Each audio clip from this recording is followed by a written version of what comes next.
Assessment year 2026-27 यानी कि financial year 2025-26 का आईटीआर फाइलिंग स्टार्ट हो चुका है। इस वीडियो में देखेंगे आईटीआर 4 हम कैसे फाइल कर सकते हैं। रिसेंटली कई सारे बदलाव आने के बाद अब क्या प्रोसेस रह गया है आईटीआर 4 फाइलिंग का, चाहे आपका छोटा मोटा बिजनेस हो, प्रोफेशन से अर्निंग आ रहा हो या आप बिजनेस के साथ साथ जॉब भी कर रहे हैं, किस प्रकार से आईटीआर 4 फाइलिंग होगा। फटाफट से चलते हैं स्क्रीन के ऊपर और complete process step by step देखते हैं। इसके लिए किसी भी ब्राउजर के गूगल में आपको टाइप करना है ई फिलिंग और ये जो पहला लिंक आएगा इनकम टैक्स डिपार्टमेंट होम, इस पेज के ऊपर आ जाना है। देखो रजिस्ट्रेशन करने का प्रोसेस काफी सिंपल है, मैं रजिस्ट्रेशन करके नहीं दिखाने वाला हूं। बेसिक से अपना पैन डिटेल, आधार, ओटीपी सबमिट करके और एक पासवर्ड बना के रजिस्टर हो सकते हो। रजिस्टर होने के बाद लॉगिन के ऊपर क्लिक करना है। लॉगिन करने के लिए आपका पैन नंबर डाल के कंटिन्यू के ऊपर क्लिक करना है। उसके बाद आपको अपना पासवर्ड डालना है और टर्म्स एंड कंडीशन एग्री करके कंटिन्यू के ऊपर क्लिक करना है और फिर इस प्रकार से आप अपना अकाउंट में सक्सेसफुली लॉगिन हो जाओगे। यहाँ पे फाइल नाउ का ऑप्शन देखने को मिल जाएगा। बाकी दोस्तों आगे बढ़ने से पहले आपको बता दूं, अगर आप इन सब झंझटों में नहीं पढ़ना चाहते हैं, आप चाहते हैं हम एक्सपर्ट द्वारा आईटीआर फाइल करवाए, तो contact detail description pin code दे दिया हूं। आईटीआर के साथ साथ हम कंपटीशन भी देंगे, जो कि कहीं भी अगर आपको लोन लेना हो, क्रेडिट कार्ड अप्लाई करना हो, बिना कंपटीशन के कुछ भी नहीं हो पाता। लेकिन यहाँ से आप खुद से जो आईटीआर करोगे, यहाँ पे कंपटीशन नहीं निकलता है। खैर आईटीआर फाइलिंग तो खुद से कर ही सकते हो, अभी मैं प्रोसेस दिखाऊंगा। बाकी अगर आपको GST registration, GST filing, food licence, MSME certificate या आईटीआर फाइलिंग के लिए, इन सारे कामों के लिए contact detail description pin code दे दिया हूं। फिलहाल दोस्तों यहाँ पे फाइलिंग के लिए आगे बढ़ेंगे उससे पहले जब भी आप अपने अकाउंट में लॉगिन करते हो, कुछ डिटेल आपको दोबारा से वेरीफाई कर लेना है। जैसे कि कॉन्टैक्ट डिटेल के ऊपर क्लिक करेंगे और यहाँ पे आपको देख लेना है ईमेल आईडी, मोबाइल नंबर, कुछ अगर आपको अपडेट करना हो एड्रेस वगैरह तो अपडेट कर सकते हैं। उसके बाद दोबारा से आपको माई बैंक अकाउंट के ऊपर आएंगे और यहाँ पे अपना सारा बैंक अकाउंट को ऐड कर लेना है और किसी एक बैंक अकाउंट को नॉमिनेट फॉर रिफंड के लिए इनेबल कर देना है, जिससे कि कोई भी टीडीएस अगर आपको वापस आना हो तो इसी बैंक अकाउंट में आएगा। एक्स्ट्रा टैक्स पे कर दिया हो वो भी रिफंड आपको इसी अकाउंट में आएगा। कहने का मतलब है एक बैंक अकाउंट मैंडेटरी है और किसी एक बैंक अकाउंट में नॉमिनेट फॉर रिफंड ये भी इनेबल होना मैंडेटरी है। अब देखिए दोस्तों आईटीआर फाइलिंग के लिए यहां से भी कंटिन्यू कर सकते हो या फिर आपको ई फाइल के ऊपर क्लिक करना है, फिर इनकम टैक्स रिटर्न के ऊपर क्लिक करना है और फाइल इनकम टैक्स रिटर्न के ऊपर क्लिक करना है। तो इस प्रकार से इनकम टैक्स रिटर्न के पेज के ऊपर आप आ जाओगे। यहाँ पे असेसमेंट ईयर, यहाँ पे करंट सेलेक्ट कर लेंगे, ठीक है 26-27 और फिलिंग मोड यहाँ पे ऑनलाइन करेंगे और कंटिन्यू बटन के ऊपर क्लिक करेंगे। अब यहाँ पे स्टार्ट न्यू फाइलिंग के ऊपर क्लिक करेंगे। उसके बाद हमारा पैन कार्ड इंडिविजुअल के अंडर रजिस्टर है तो इंडिविजुअल सेलेक्ट करेंगे और प्रोसीड के ऊपर क्लिक करेंगे। अब यहाँ पे पूछा जा रहा है आपको आईटीआर 1 फाइल करना है या 4। देखो 1 के ऊपर मैं ऑलरेडी वीडियोस बना चुका हूँ। अगर आपका सैलरी इनकम है और 5000 तक का एग्रीकल्चर इनकम है या इंटरेस्ट वगैरह आया है, थोड़ा बहुत ब्याज वगैरह आया है, डिविडेंड वगैरह है या LTCG long term capital gain है 1,25,000 के अंदर तो आईटीआर 1 फाइल करेंगे। लेकिन अगर आप बिजनेस करते हो इसके लिए आईटीआर 4 फाइल होंगे। देखिए आईटीआर 4 कौन कौन फाइल कर सकता है, तो जिनका एनुअल इनकम 50 लाख से नीचे है, लॉन्ग टर्म कैपिटल गेन 1,25,000 से नीचे है, या हाउस प्रॉपर्टी से यानी कि एक प्रॉपर्टी से इनकम होना चाहिए, या एग्रीकल्चर से इनकम 5,000 तक का है, कोई एक हाउस प्रॉपर्टी से इनकम है। इसके अलावा अदर इनकम में आपका सेविंग अकाउंट का ब्याज हो, डिपॉजिट या पोस्ट ऑफिस का ब्याज हो, ये सब छोटे मोटे ब्याज वगैरह का जो पैसा है ये सब आप आईटीआर 4 में फाइलिंग कर सकते हैं। और मेनली अगर आपका इनकम बिजनेस से है तो आप आईटीआर 4 के लिए एलिजिबल हैं। चलो हम आईटीआर 4 को कंटिन्यू करते हैं यहाँ पे और यही सेम चीज आपको यहाँ पे भी दिया गया है। प्रोसीड विद आईटीआर 4 के ऊपर क्लिक करते हैं तो यहाँ पे बताया जा रहा है बाय डिफॉल्ट जो है आपको न्यू रिजीम के अंदर भेजा जा रहा है। अगर आपको ओल्ड में जाना है, न्यू को क्विट करना है तो उसके लिए आप ऑप्शन सही से सेलेक्ट कर लेना। चलो फिलहाल मैं ओके कर देता हूँ। अब यहाँ पे लेट गेट स्टार्टेड के ऊपर क्लिक करते हैं। अब यहाँ पे पूछ रहा है दोस्तों आप आईटीआर फाइल क्यों करना चाहते हो, तो यहाँ पे अगर आपका एनुअल इनकम 4 लाख से ज्यादा हो रहा है तो पहला ऑप्शन को सेलेक्ट करेंगे, taxable income is more than basic exemption limit. इसके अलावा अगर आपको ज्यादा कुछ समझ में नहीं आ रहा है तो सिंपली आप अदर क्लिक करके आगे बढ़ जाओ। अब आगे बढ़ते हैं तो बोला जा रहा है काफी सारा जो डाटा है वो आपके पैन कार्ड से फैच कर लिया गया है, यानी कि ऑटो फिल कई सारे डाटा मिलेंगे, लेकिन 100% इसके ऊपर भरोसा नहीं करना है, आपको मैनुअली भी डिटेल को वेरीफाई करना है। यहाँ पे यही चीजें बोली जा रहे हैं तो चलो मैं ओके कर देता हूँ। अब यहाँ पे हमें 1 2 3 4 5 6 7 पार्ट में हमें ये एप्लीकेशन को कंप्लीट करना है। सबसे पहले पार्ट 1 जनरल के ऊपर क्लिक करते हैं और यहाँ पे आपके बेसिक सारे डिटेल दिखाए जाएंगे, PAN number, date of birth, email ID, mobile number, address, सब कुछ अगर सही है तो आगे बढ़ जाना है। अगर आपको कुछ लगता है मुझे बदल लेना चाहिए, ईमेल आईडी चेंज करना हो, एड्रेस चेंज करना हो, तो वो सब चीजें आप इस पेज के ऊपर कर सकते हो। इसके अलावा बैंक डिटेल के ऊपर क्लिक करके एक बार देख लेना है कि कोई एक बैंक जो है नॉमिनेट फॉर रिफंड के ऊपर होना चाहिए। अगर आपका बैंक डिटेल फेल हो चुका है या कोई बैंक डिटेल ऐड नहीं है तो ऐड अनदर के ऊपर क्लिक करके भी बैंक डिटेल को ऐड कर सकते हो। मेरे केस में सारा कुछ सही है, तो यहाँ पे आगे बढ़ते हैं। तो नेचर ऑफ एम्प्लॉयमेंट पूछा जा रहा है, तो यहाँ पे अगर आप सेंट्रल गवर्नमेंट में जॉब करते हैं, स्टेट गवर्नमेंट में जॉब करते हैं, देखो यहाँ पे जॉब वाला भी इनकम डलेगा, बिजनेस और जॉब दोनों डलेगा। तो जॉब के केसेस में अगर आप सेंट्रल स्टेट गवर्नमेंट से हैं या पेंशन आता है सेंट्रल गवर्नमेंट से स्टेट गवर्नमेंट से, तो वो चीज सेलेक्ट कर लेंगे। फिलहाल मेरा अदर सेलेक्ट कर लेता हूं क्योंकि मेरा कोई सरकारी नौकरी नहीं है। अब उसके बाद दोस्तों यहाँ पे आ जाता है फिलिंग सेक्शन। तो आपको बाय डिफॉल्ट 139(1) ही मिलेगा, आपको यही रखना है, आपको कुछ छेड़छाड़ नहीं करना है। छेड़छाड़ तब जरूरी है जब मान के चलो हम रिवाइज ITR कर रहे हैं, यानी कि पहली बार गलती से कोई कुछ मिस्टेक हो गया, उसे सुधार करना हो तो रिवाइज ITR होगा यहाँ से। अगर आपका ड्यू डेट क्रॉस हो जाता है तो बिलेटेड रिटर्न फाइल होगा यहाँ से, ठीक है। तो फिर ये सब चीजें यहाँ पे चेंजेस होते हैं। फिलहाल हमें कोई चेंजेस नहीं करना है, 139(1) में ही रहने देंगे। अब नीचे स्क्रॉल करते हैं तो यहाँ पे पूछा जा रहा है क्या आप ओल्ड टैक्स रिजीम में जाना चाहोगे, तो यहाँ पे हम करेंगे नो। उसके बाद अगला भी ये सेम आपको नो कर देना है, ये भी ओल्ड टैक्स रिजीम से रिलेटेड ही है। और फिर नीचे पूछा जा रहा है क्या आप रिप्रेजेंटेटिव SSC का ITR फाइल कर रहे हैं, तो यहाँ पे हम करेंगे नो और फिर कंफर्म बटन के ऊपर क्लिक करेंगे। तो देखोगे दोस्तों तो यहाँ पे हमारा पहला पार्ट कंप्लीट हो चुका है। अब हम आते हैं सेकंड पार्ट के ऊपर, ग्रॉस टोटल इनकम के ऊपर। देखिए दोस्तों, आप खुद से ITR फाइल तभी करना, पहले तो पूरा वीडियो देखो, अधूरा देख के फाइल करने मत चले जाना। सारा कुछ अगर आपको लगता है अंडर कंट्रोल है, सब कुछ हमने समझ लिया, तभी आप खुद से फाइल करें। अदरवाइज छोटा सा फीस के चक्कर में आपको नोटिस ना मिल जाए, इस बात का ध्यान रखना है। अब चलिए दोस्तों, यहाँ पे सारे इनकम यहाँ पे ऐड करना है, एक एक करके ऐड करेंगे। सबसे पहले हम डालते हैं income from business and profession. Edit button के ऊपर क्लिक करते हैं। अब यहाँ पे मान के चलो आपके पास GST नहीं है, छोटा मोटा कोई बिजनेस है या कोई बड़ा ही बिजनेस है जिसका जो एनुअल इनकम जो है आपका 50 लाख से कम है। देखो 50 लाख से ऊपर अगर आपका इनकम है तो आपका ITR 3 फाइल होगा। फिर वहां पे बात ये भी आ जाता है कि अगर आपका टर्नओवर करोड़ों में जा रहा है तो वहां पे टैक्स ऑडिट रिक्वायर्ड होता है। फिलहाल आप ये मान के चलो बेसिक सा, जो अगर चाय समोसे का दुकान है, किराना स्टोर है, साइबर कैफे है, अगर आप यूट्यूबर हो, कहीं कमीशन से इनकम आ रहा है, रिटेल हो, मैन्युफैक्चर हो, तो ये सब छोटा मोटा ITR कर सकते हो 50 लाख से कम का अगर आपका प्रॉफिट है। चलिए यहाँ पे हम बिजनेस ऐड करते हैं 44 AD। 44 AD के अंदर बिजनेस इनकम डालेगा, ठीक है। इसके अलावा अगर आपका प्रोफेशन है, जैसे कि प्रोफेशन के अंदर आ गया डॉक्टर हो गया, सॉफ्टवेयर डेवलपमेंट हो गया, डाटा प्रोसेसिंग हो गया, ऑफिस मेंटेनेंस एंड रिपेयर हो गया, अकाउंटिंग हो गया, CA हो गया, ये सब आ जाते हैं प्रोफेशन के अंदर। तो प्रोफेशन के लिए 44 ADA आ जाता है। इसके अलावा अगर आपका कोई गाड़ी वगैरह जो है वो भाड़ा पे लगाते हो, यानी कि गुड्स कैरियर में अगर आपका है, तो वो आ जाएगा 44 AE के अंदर। तो चलिए एक एक करके सभी को हम देखते हैं। सबसे पहले हम प्रिजम्पटिव इनकम को ऐड करते हैं।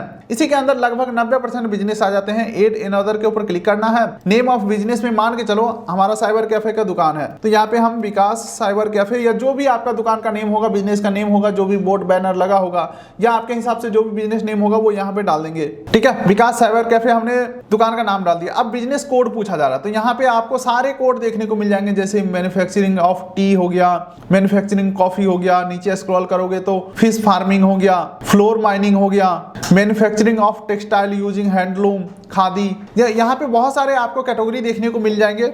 बाकी दोस्तों पिछली बार से जो यूट्यूबर है उनके लिए अलग से कैटेगरी दिया गया, जैसे कि वीडियो प्रोडक्शन एंड डिस्ट्रीब्यूशन। अगर आपको इस लिस्ट में खोजने में दिक्कत आ रहा है, आप विंडो F सर्च करिए, आपको यहाँ पे सर्च बटन मिल जाएगा।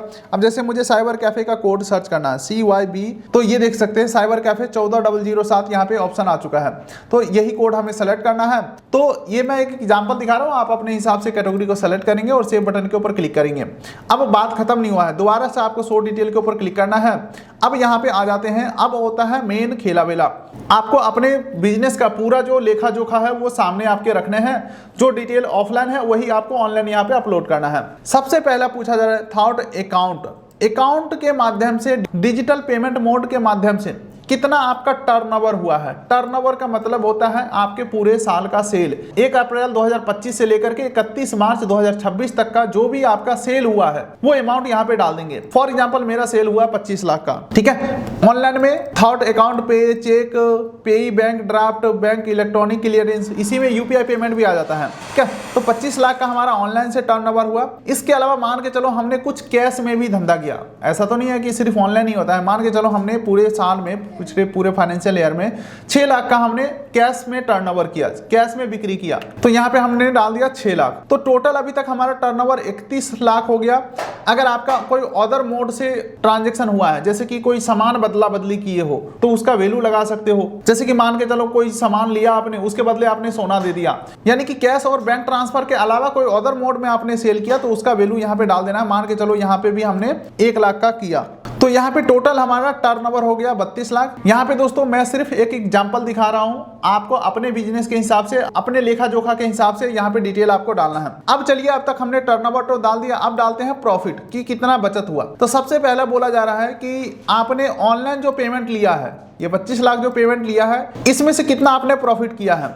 जहां पे बोला जा रहा है मिनिमम तो 6% आपका प्रॉफिट होना ही चाहिए। तो इसका मतलब ये नहीं कि आप इसका 6% कैलकुलेट करके यहाँ पे डाल दो। काफी सारे लोग यहीं पे धोखा खा जाते हैं। लोग क्या करते हैं, ये 25 लाख ट्रांजैक्शन है, इसका 6% निकाल दिए कि भाई 1.5 लाख हमारा प्रॉफिट हुआ और 1.5 लाख यहाँ पे हम दिखा दिए। अब यहाँ पे चिंता वाली बात यह है कि भाई हमने माल बेचा 25 लाख का, प्रॉफिट हुआ 1.5 लाख, यानी कि टोटल 23.5 लाख रुपया खर्चा हो गया मेरा। तो ये खर्चा का हिसाब देना पड़ेगा, नहीं तो इनकम टैक्स डिपार्टमेंट आपके साथ क्या करेगा ये तो मुझे भी नहीं पता। अगर आपके पास सच में 23,50,000 का खर्चा का हिसाब है, तब तो अच्छी बात है, चाहे आप 1.5 लाख यहाँ पे प्रॉफिट डाल दो। लेकिन आपको ये देखना है कि भाई आपको खर्चा भी जोड़ना है, ठीक है। मान के चलो आपने स्टाफ को सैलरी दिया, आपने 25 लाख का सामान बेचा, तो उसमें मान के चलो 10 लाख का सामान भी खरीदा होगा, बिजली बिल दिया, रेंट दिया, बिजनेस के लिए कुछ मशीन खरीद लिया। तो एक्चुअल हिसाब किताब यहाँ पे डालना है, ना कि आपको सीधे 6% डाल देना है। ऐसा गलती नहीं करना है। चलिए दोस्तों, हम आगे बढ़ते हैं। उम्मीद करता हूँ आप अच्छे समझ रहे होंगे। अब चलिए आगे बढ़ते हैं, उससे पहले मैं अपना यहाँ पे एंट्री मार लेता हूँ। मान के चलो दोस्तों 25 लाख में से 9 लाख हमने प्रॉफिट दिखा दिया, लेकिन आपके पास 16 लाख का हिसाब होना चाहिए कि भाई आपने खर्चा किया कहाँ। 25 लाख तो आपके पास आया था, ये तो सरकार को पता है, आपने ऑनलाइन पेमेंट लिया है, ये तो छुपाने वाली बात नहीं है। लेकिन प्रॉफिट आप 9 लाख दिखा रहे हो, यानी कि 16 लाख आपने खर्चा किया है, तो उसका हिसाब किताब आपके पास होना चाहिए।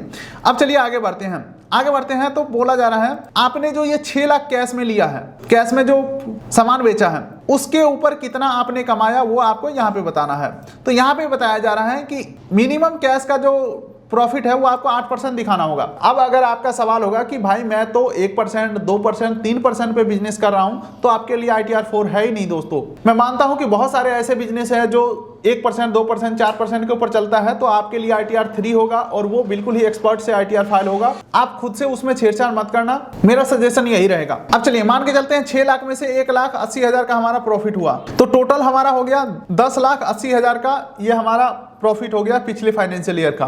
तो यहाँ पे हमने डिटेल डाल दिया है। सेम इसी प्रकार से दोस्तों प्रोफेशन का भी डाल सकते हैं। प्रोफेशन में आपको मिनिमम 50% प्रॉफिट दिखाना होगा। अगर आपका गुड्स कैरियर है, यानी कि गाड़ी वगैरह भाड़ा पे लगाए हैं, तो वो डिटेल आप यहाँ पे डाल सकते हो। मेरे केसेस में और कुछ भी नहीं है, तो सेव बटन के ऊपर क्लिक करके आगे बढ़ेंगे। अब दोस्तों नीचे स्क्रॉल करते हैं, तो B1 में income from business and profession हो चुका है।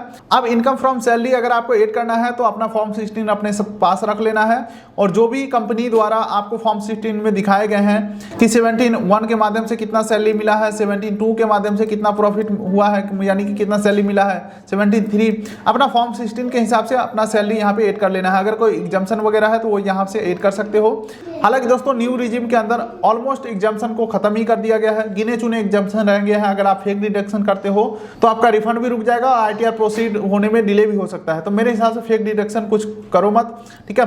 और सेव के ऊपर हम क्लिक करते हैं। इसके अलावा अगर आपका कोई एक हाउस प्रॉपर्टी का डिटेल है तो ऐड कर सकते हो। यहाँ पे detail of income from house property, add and other के ऊपर क्लिक करेंगे, प्रॉपर्टी का एड्रेस डालेंगे, city, town, state, district, pin code सारा कुछ डाल देंगे। उसके बाद ऑनर ऑफ द प्रॉपर्टी यहाँ पे सेलेक्ट कर लेना है, सेल्फ। उसके बाद यहाँ पे इसके कोई और ऑनर भी है, को ऑनर है, तो यस नो में जवाब दे सकते हैं। उसके बाद टाइप ऑफ हाउस प्रॉपर्टी किस टाइप का है अपने हिसाब से सेलेक्ट कर लेंगे। इसके अलावा कितना आपने रेंट रिसीव किया वो आपको यहाँ पे अमाउंट डाल देना है। मान के चलो हमने 1.5 लाख रेंट रिसीव किया, तो अगर मान के चलो कोई लोकल अथॉरिटी को अगर आपने कोई फीस वगैरह पे किया हो, मान के चलो हमने 5,000 रुपये कोई लोकल अथॉरिटी को दे दिया, तो ये आपको यहाँ पे एडजस्ट हो जाएंगे।